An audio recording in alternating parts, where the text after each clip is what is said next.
I want you to consider this scenario. Think that we take an electron and then introduce a magnetic field. We set it up such that the magnetic field is confined and also shielded so that the electron cannot enter this region. Now comes the million-dollar question. If we deactivate the magnetic field, will the electron be able to sense that? Bear in mind that we are delving into the world of quantum, where the most counterintuitive answer often reigns supreme. In this video, we will go straight to the heart of one of the most fascinating results in modern quantum mechanics, the Aharonov-Bohm effect. So, stay tuned.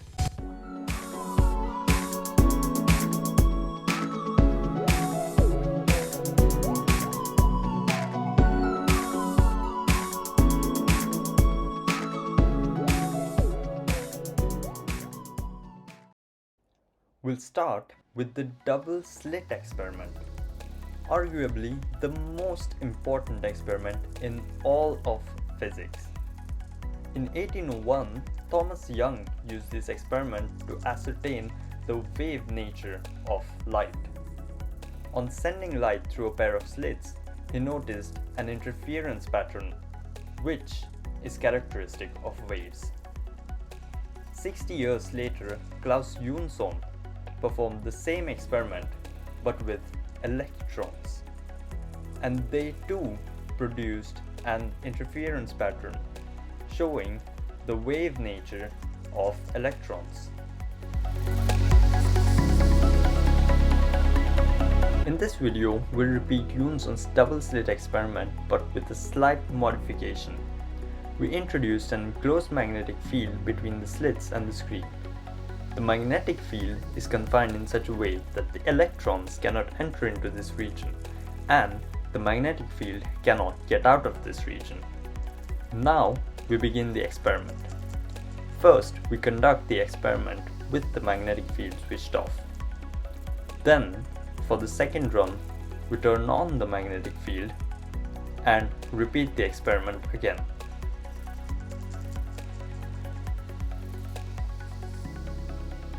The results are quite surprising. We observe that there is a difference in the fringe pattern created in these two trials of the experiment.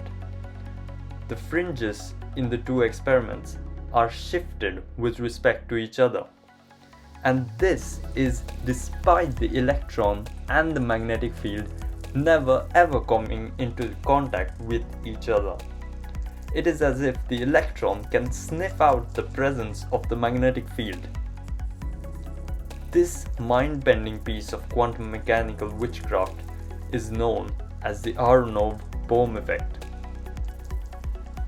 Take some time to appreciate the sheer absurdity of this result. Where there is a magnetic field, there is no electron, and where there is an electron, there is no magnetic field. Then why does the electron change its interference pattern?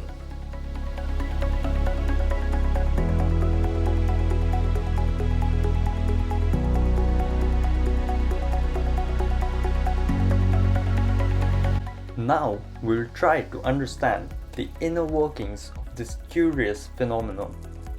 Surprisingly, the crux of this anomalous behavior lies in the very nature of electrons and the magnetic field itself. So, our approach in this video will be as follows. First, we'll take a look at what magnetic fields are, and most importantly, we'll explore the concept of the vector potential. Then, we'll describe the behavior of electrons using the language of quantum mechanics. Lastly, we'll piece together our newly acquired knowledge of electrons and magnetic fields and go straight to the heart of this intriguing mystery and demystify the Aharonov-Bohm effect. Sounds good? Well then, like this video, and also don't forget to subscribe so you don't miss out on future videos.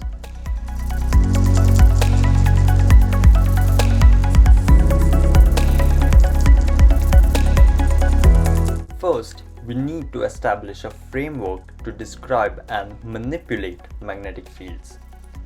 In physics, we model a magnetic field using a bunch of arrows designated to each point in space. These arrows show the direction of the magnetic field at a particular point. Mathematically, such a set of arrows is called a vector field. By convention, we call the magnetic field B with a little arrow on top. All magnetic fields obey the Gauss's law. It states that the magnetic field cannot originate out of or vanish into any point. So a magnetic field like this or this cannot exist, since these fields seem to vanish into or be produced from the point at the center, which violates the Gauss's law.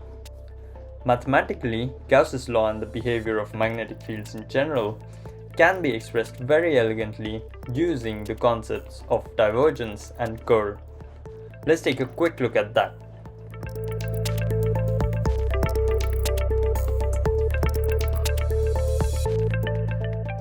Divergence is simply the measure of how much of the field is being produced from some point. It tells us how much the field moves radially outwards from a given point. Since here the field flows outwards from this central point, the divergence would be some positive number, whereas the divergence of this field would be some negative number. In terms of notation, the divergence is signified by this downward triangle, nabla, with a dot. So mathematically, the Gauss's law can be written as follows. Using words, what it says is that the divergence of the magnetic field is 0. A related concept is that of the curl. The curl of a field is a measure of how much a field rotates around a given point, while the divergence measures the motion of a field radially outwards. The curl measures the motion in the angular or the rotational direction. The notation for curl is as follows. It's read nabla cross and then the name of the field that you want to find the curl of.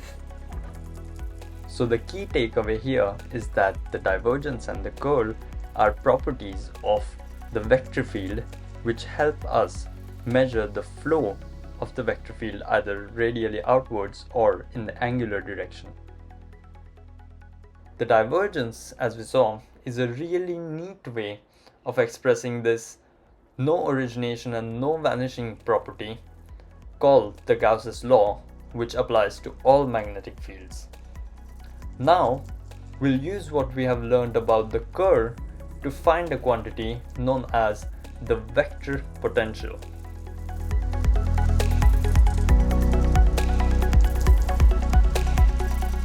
One mathematical property that applies to not just the magnetic field but all fields is that if you have a field and you take its curl, so the measure of its rotation, and then you take the divergence of the curl of the field, you always get 0 for any vector field.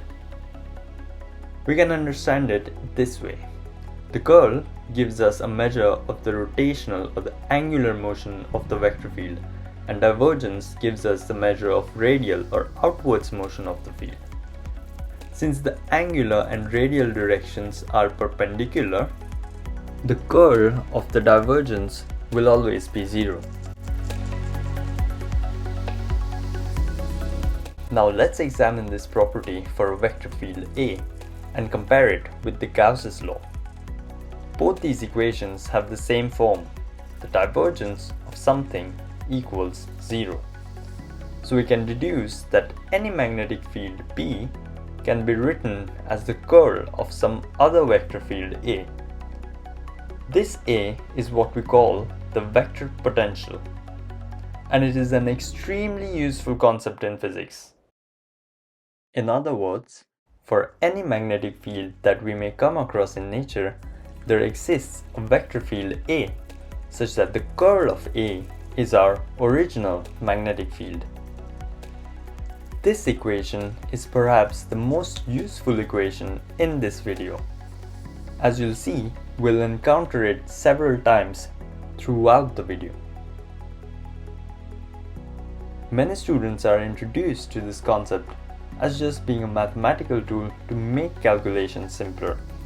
And some may even think that the vector potential isn't even real. But by the end of this video, you'll be convinced that this vector potential is very much a physical entity.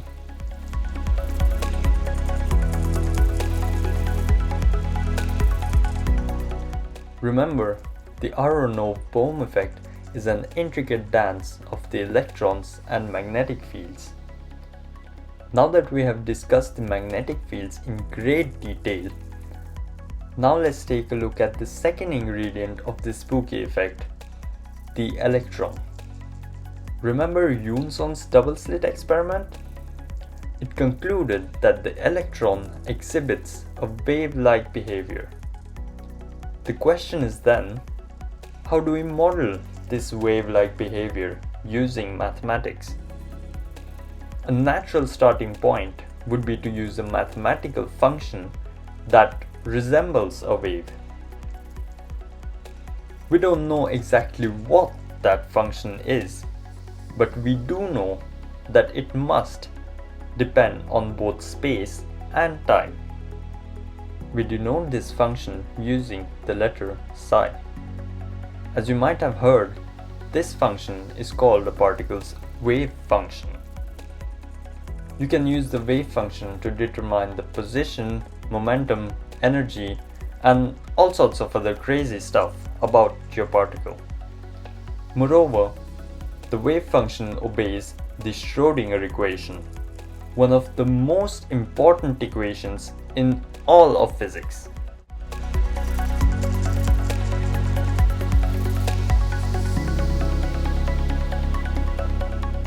I briefly mentioned that the wave function satisfies the Schrödinger equation, but technically it is the other way around. The wave function is actually defined as the mathematical function that obeys the Schrödinger equation. This equation may seem quite daunting at first, but for now, just think of it as a criterion that every wave function must follow to successfully describe a real-world particle. The Schrödinger equation states that if a wave function is valid, that is, if it does describe a particle, then there are certain rules that the wave function must follow. And the Schrödinger equation encodes the exact details of this relation. The Schrödinger equation is really the master key that opens all doors in quantum physics. And honestly, I won't be able to do justice to this marvelous equation in this video. But if you're interested, let me know in the comment section below, and I'll make a separate video covering the Schrödinger equation in full detail. Now, I'd like to bring your attention to one particular aspect of the Schrödinger equation. The right side of the Schrödinger equation depends on the environment that the particle is in. For example, a particle in a vacuum would be described by the following equation, and an electron in a hydrogen atom would be described by the following equation. And most importantly, an electron in a magnetic field is described by this form of the Schrödinger equation. This equation is exactly what we will need to describe the electron in our system. Now let's take a closer look at this form of the Schrödinger equation. Notice a peculiar quality of this equation. Though this equation models the behavior of an electron in the magnetic field, you don't see any B, the symbol for magnetic field, appearing in this equation. Rather, this equation accounts for the presence of the magnetic field using the vector potential A and not the magnetic field itself. This is a very important fact, and also the final piece of the puzzle that was needed to fully understand the Aharonov-Bohm effect. Now that we are equipped with all the necessary tools needed to solve this problem, let's do a detailed analysis of the whole experiment from the very beginning. So we have our double slits and the screen, and in between we have an enclosed region with a magnetic field.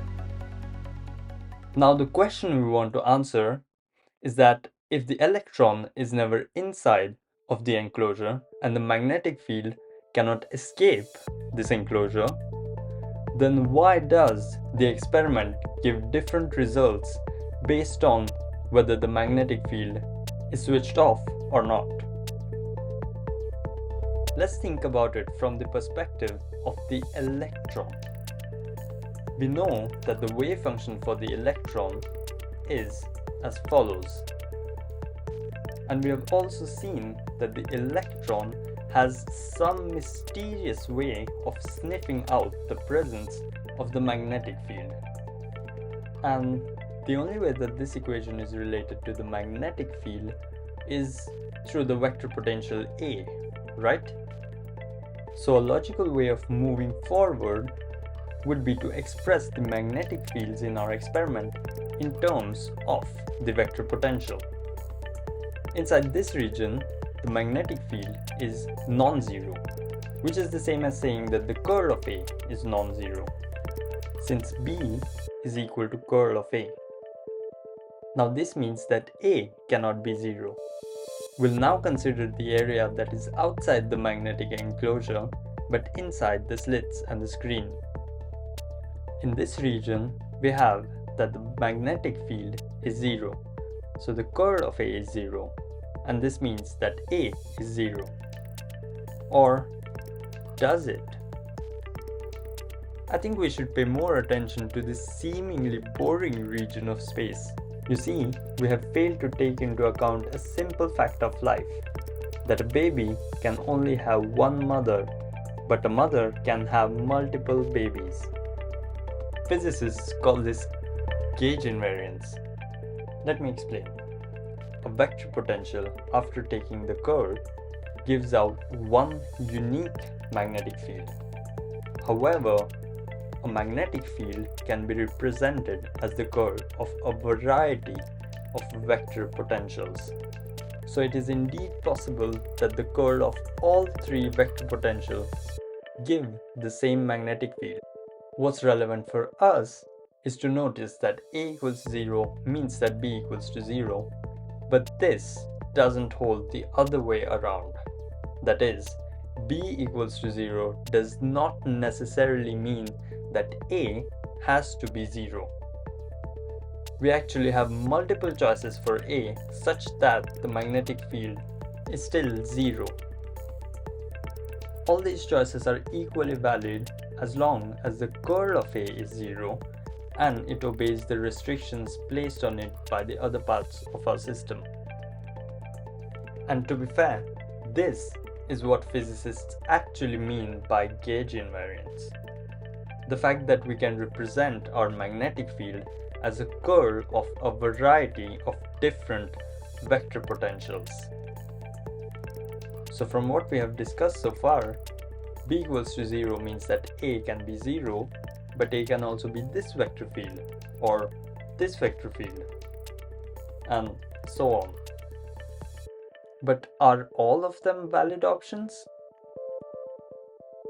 If you listen carefully, I cleverly added a subtle note of caution. I said that all choices for A are valid as long as the curl of A is 0 and it obeys the restrictions placed on it by the other parts of our system. So we also need to check whether there is anything else in our system which restricts the values that this non-magnetic vector potential can take on. We'll soon see that this enclosed magnetic field imposes a surprising restriction on A, that A cannot be 0, even outside the magnetic field. Just think about how bizarre that is. the space outside the enclosure behaves differently based on whether the magnetic field inside the enclosure is turned off or not. Now, to see this, we'll do something that might seem a little bit arbitrary at first, but bear with me for a second. We'll create a closed loop around the magnetic field and sum up the values of the vector potential at all points along this loop. Now, this loop can be of any shape. The only requirement is that it must enclose the magnetic field. Mathematically speaking, what we are trying to do here is to calculate the line integral of the vector potential over this closed loop. This integral can be calculated using a neat theorem from mathematics known as Stokes' theorem. It says that adding up the value of vector potential A at every point along this curve is the same as the total curl of A inside of this area. We recognize that the curl of the vector potential is just the magnetic field. So this integral is the measure of how much magnetic field passes through the area enclosed by our loop. Now, since our loop encloses this region with the magnetic field, the second integral must be non-zero as long as the magnetic field is switched on. So Stokes' theorem, it tells us that the line integral over the vector potential is also non-zero. Physically, this means that after summing up the vector potential along this closed loop, we get something that is non-zero. Now, think about it. If you sum up a bunch of values and the answer is non-zero, it must necessarily mean that at least one of those values must be non-zero. Since this works with any closed loop enclosing our magnetic field, the vector potential is non-zero at all points, even outside the magnetic enclosure.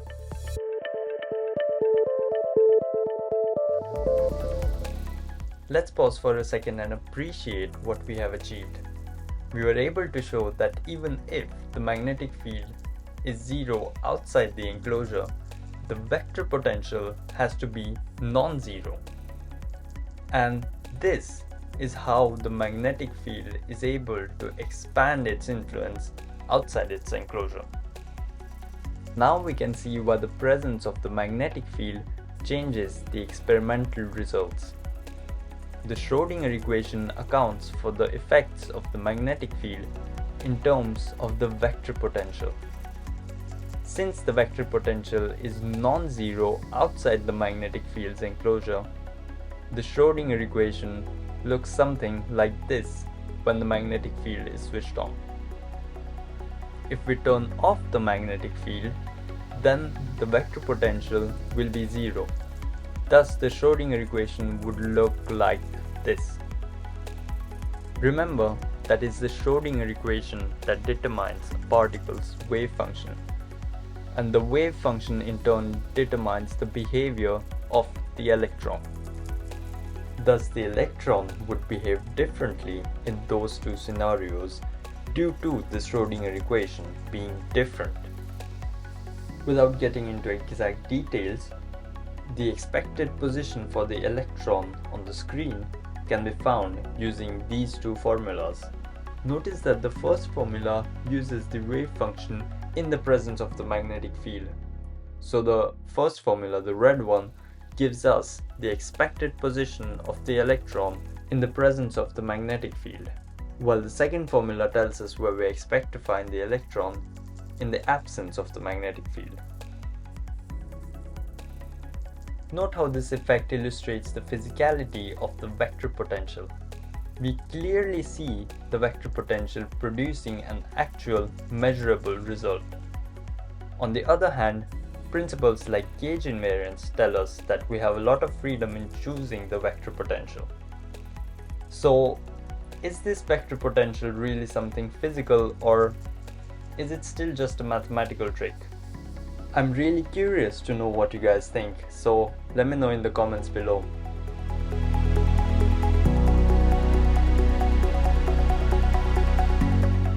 Now, here's a puzzle for you to think about.